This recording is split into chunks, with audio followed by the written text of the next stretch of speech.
According to the old tellings, she lived in a small coastal village, the kind of place where the sea decided everything.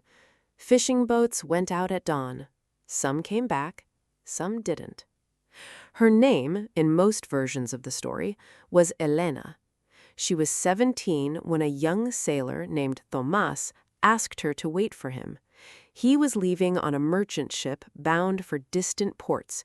He promised he'd return within a year, married her before he left, in spirit, if not by law, some versions say, and gave her a small brass ring, too big for her finger, threaded on a cord around her neck. A year came and went. No ship, no letter. The villagers began to whisper. Here's where the legend takes its strange turn. Elena didn't cry publicly. She didn't rage. Instead, she began carving a single notch into her doorpost every year on the same date Tomas had left.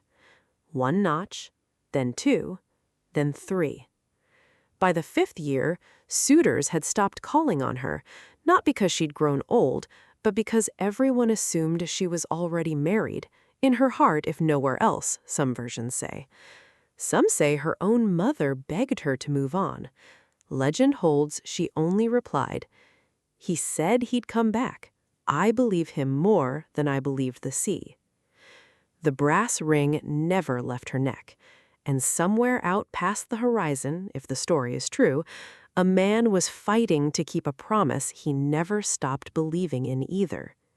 By the 7th year, the notches had become something of a local legend themselves. Children would sneak up to Elena's door just to count them, then run off giggling, half scared she'd catch them staring. That something was happening far from that village, too. According to the tale, Tomas's ship had been seized. Some versions say by pirates, others say by a foreign navy during a territorial dispute.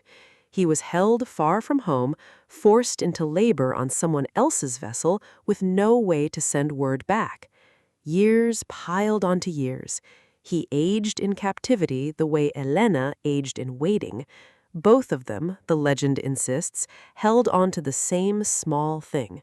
A promise made on a dock, sealed with a ring too big for her finger. Meanwhile, the village had all but written her story's ending for her. A tragedy, a cautionary tale about foolish loyalty. Then came the 9th notch, and with it, the first real sign that something had shifted. A trading ship docked at the harbor, and among its crew was a man who claimed to have served alongside a sailor matching Tomas's description on a foreign vessel months before. The rumor reached Elena within a day. She said nothing. She simply began watching the horizon differently, not with the dull patience of habit, but with something sharper. Hope dressed up as caution. Word is a strange thing in a fishing village. It travels faster than any ship, and soon everyone was watching the same stretch of water Elena watched every morning, wondering if the legend was about to prove them all wrong. The 10th notch went into the doorpost on a gray morning much like the first. Elena carved it slowly. Her hands weren't steady anymore. 10 years does that. She stepped back, ran her fingers over the row of marks, and turned to go inside. That's when someone shouted from the shore. A ship! Not one anyone recognized. Weathered, patched, limping into harbor like it had fought the sea the whole way in. Elena didn't run. The legend is specific about that. She walked, slow, deliberate, like she'd rehearsed this moment 1,000 times in her head and refused to let her legs ruin it now.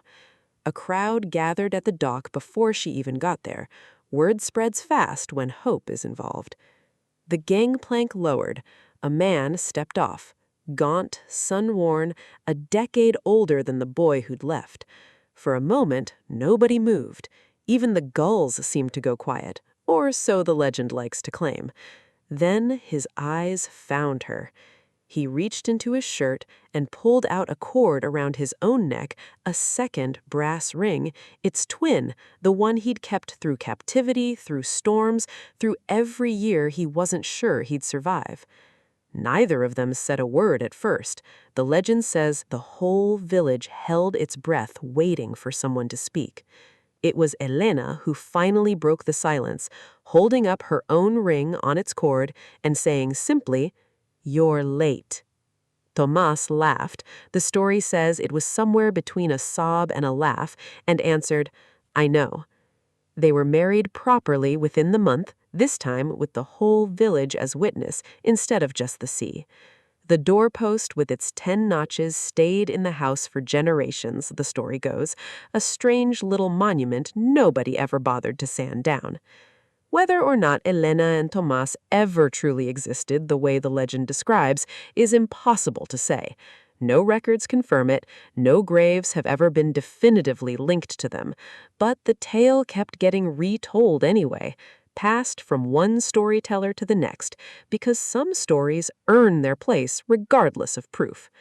At its heart, this legend isn't really about ships or pirates or brass rings.